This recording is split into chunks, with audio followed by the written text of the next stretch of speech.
Hello everyone, welcome back to my YouTube channel commerce master classes. तो आज का हमारा टॉपिक क्या है? Meaning of international business. फिर हम उसके बाद देखेंगे कि इसके मोड्स क्या हैं। फिर इसके बाद चलेंगे कि कैरेक्टरिस्टिक्स और एलिमेंट्स कंपोनेंट्स क्या क्या होते हैं इंटरनेशनल बिजनेस के। एंड लास्ट टॉपिक हमारा होगा कि इसके टाइप्स और अप्रोचेस क्या हैं। तो सबसे पहले हम देखते हैं कि मीनिंग क्या होता है इंटरनेशनल बिजनेस के।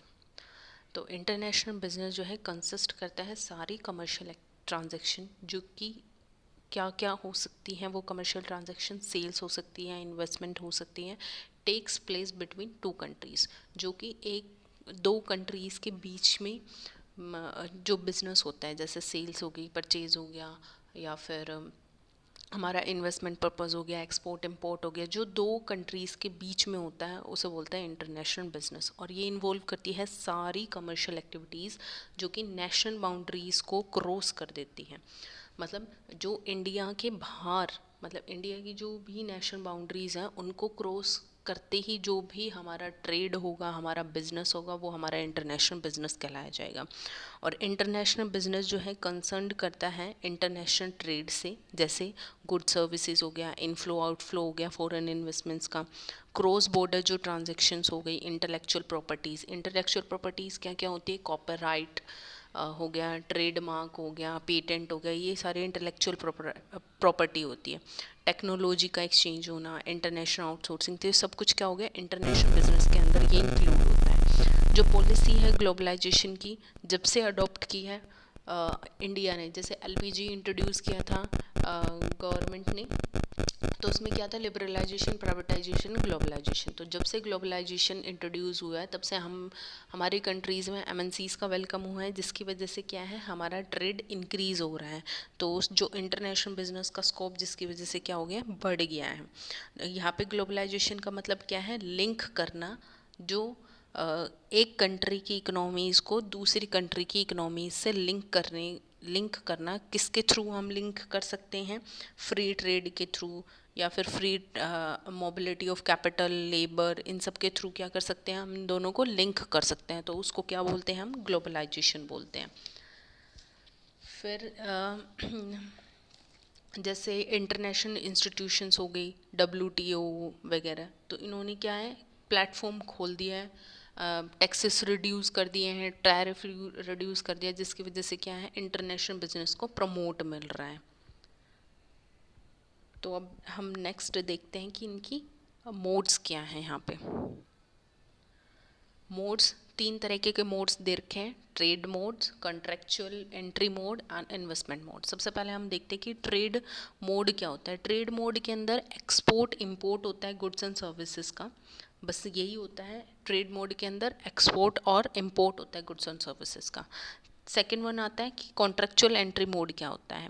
कॉन्ट्रेक्चुअल एंट्री मोड के अंदर होता है, ये होता है कि जो इंटेंजिबल आइटम्स हो गए, जैसे पेटेंट्स, मतलब intellectual properties, patents, copyright, technology etcetera, वो एक्सपोर्टेड की जाती हैं दूसरे नेशन के दूसरे नेशंस को।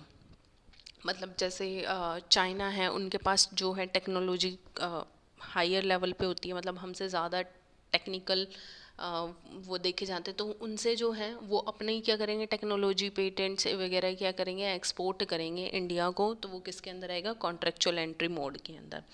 फिर आता है इन्वेस्टमेंट मोड। इन्वेस्टमेंट मोड के अंदर क्या है, जब हम बिज़नेस को क्या करना चाहते हैं, हम एक्सपेंड करना चाहते हैं पूरी अदर नेशंस के अंदर।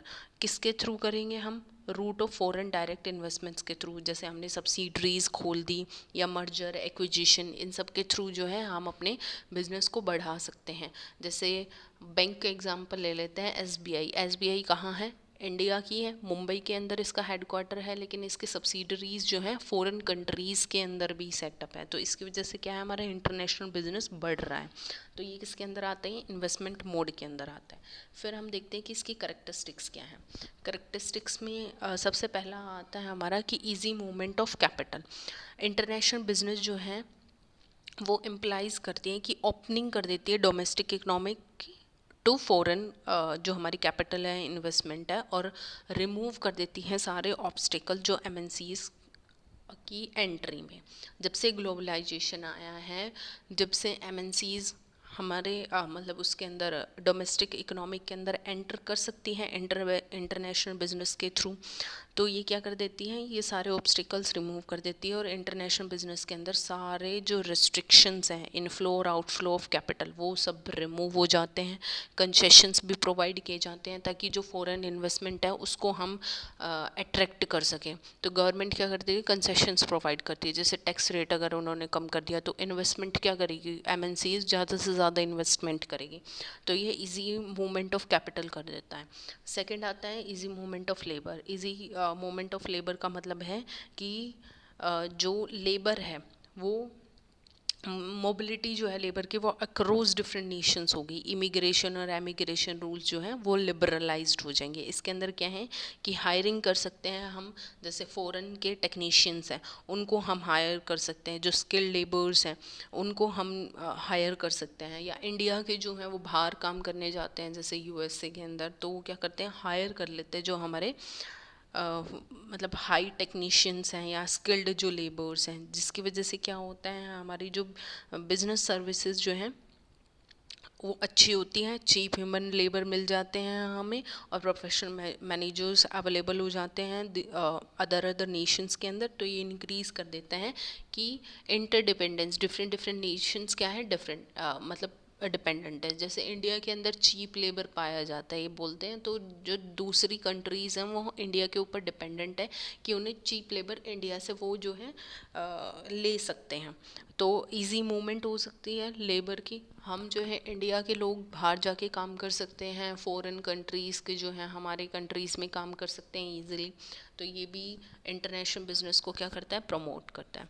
थर्ड वन क्या आता है, लिबरल ट्रेड है गुड्स एंड सर्विसेज का। लिबरल पॉलिसी जब से अपनाई गई है किसके लिए, export and import of goods and services से, तब से क्या है वेरियस जो टैरिफ और नॉन टैरिफ बैरियर्स है वो रिमूव्ड कर दिए गए हैं।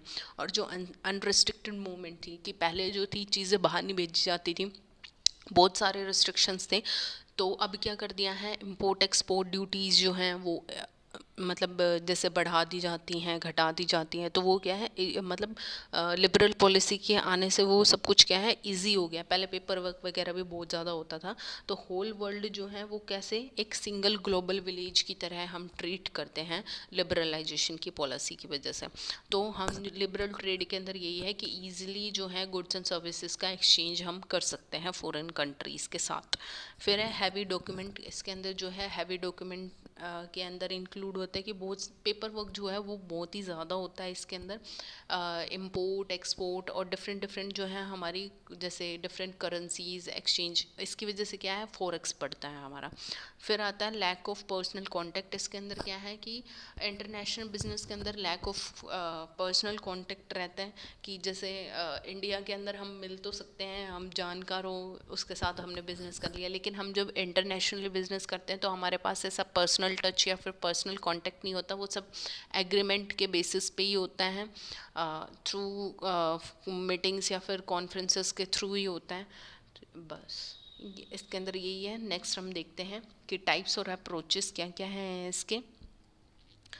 तो सबसे पहला आता है हमारा इंटरनेशनल ट्रेड। अब इंटरनेशनल ट्रेड के अंदर भी है ना, इंटरनेशनल ट्रेड का मतलब क्या होता है कि वन कंट्री जो है एक्सपोर्ट करती है अपने सरप्लस प्रोडक्शंस को अदर नेशंस में। जैसे हमारे इंडिया के अंदर पल्सेस जो होती हैं वो बहुत ही ज़्यादा होती हैं, तो पल्सेस को क्या कर देते हैं हम एक्सपोर्ट कर देते हैं दूसरी कंट्रीज़ को।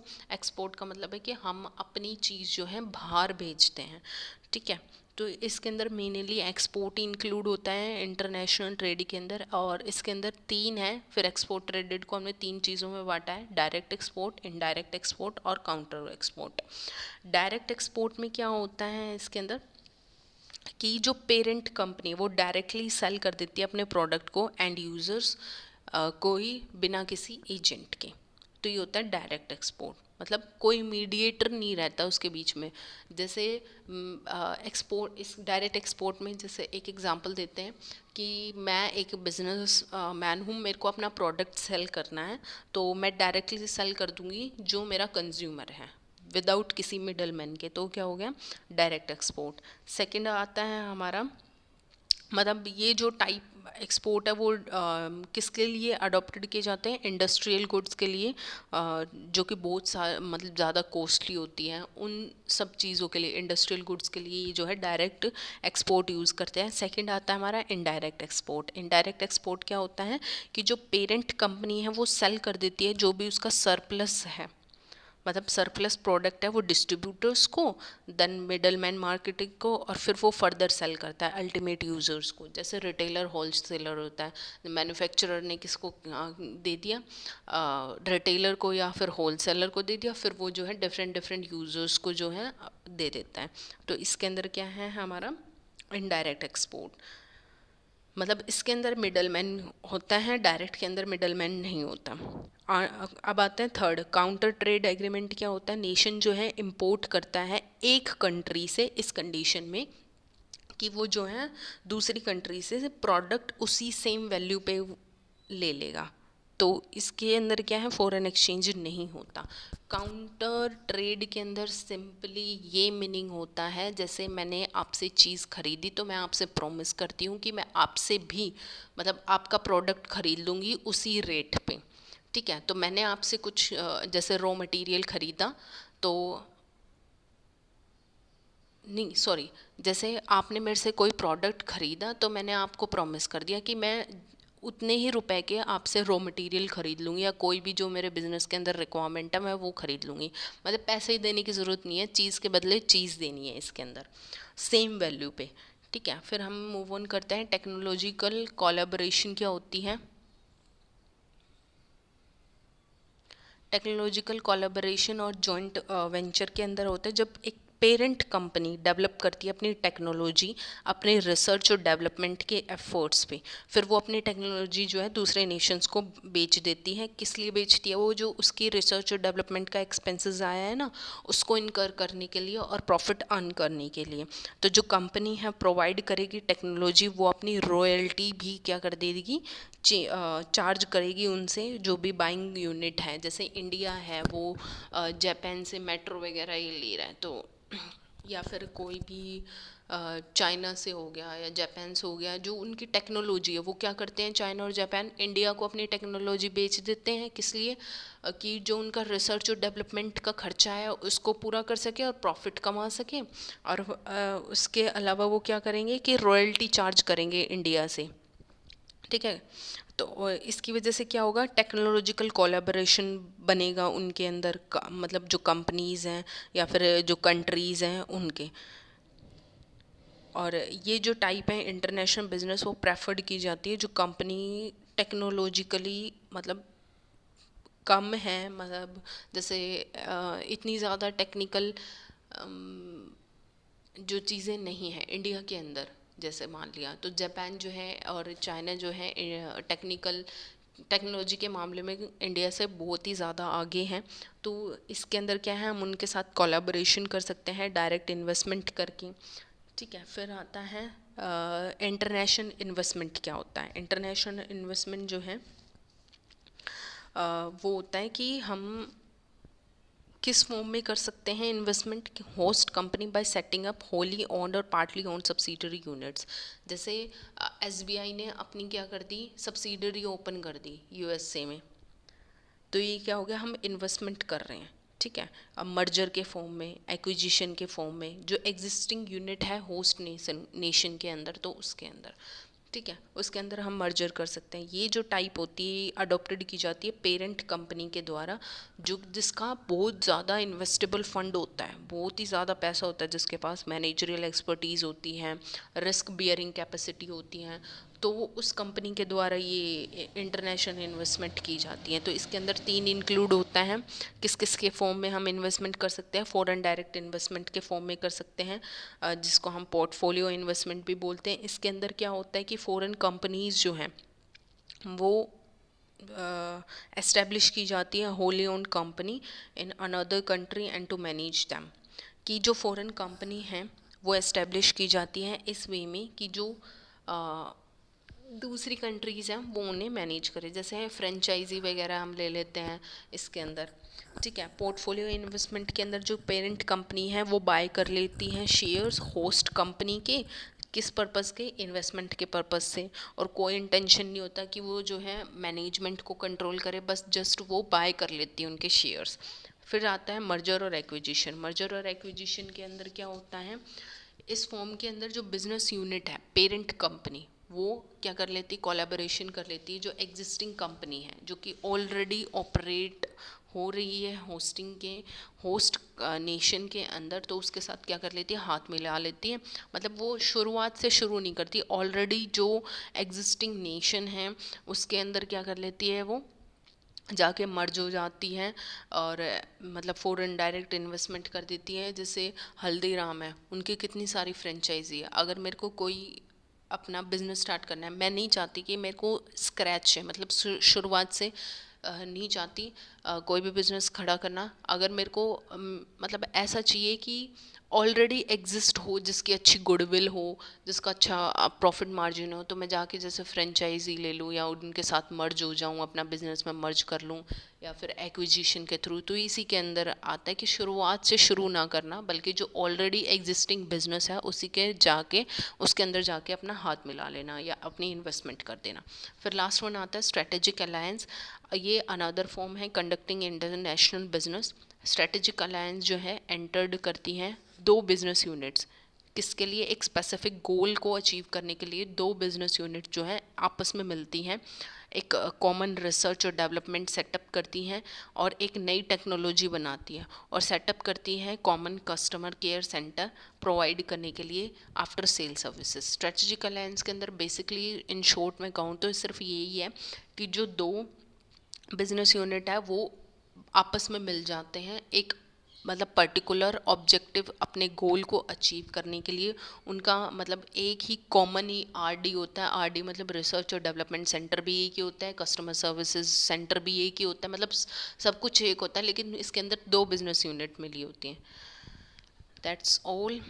तो आज का हमारा टॉपिक यहीं ख़त्म होता है। Thank you everyone. अगर आपको मेरी वीडियो पसंद आई हो तो like, share, comment and subscribe ज़रूर करना। और अगर आपको कोई पार्ट समझ में नहीं आया हो तो कमेंट सेक्शन में ज़रूर बताना, या फिर आपका कोई टॉपिक हो जिसको जो आपको समझ में नहीं आ रहा हो तो ज़रूर कमेंट सेक्शन में मेंशन करना। मैं ज़रूर उस पर वीडियो बनाऊँगी। Thank you.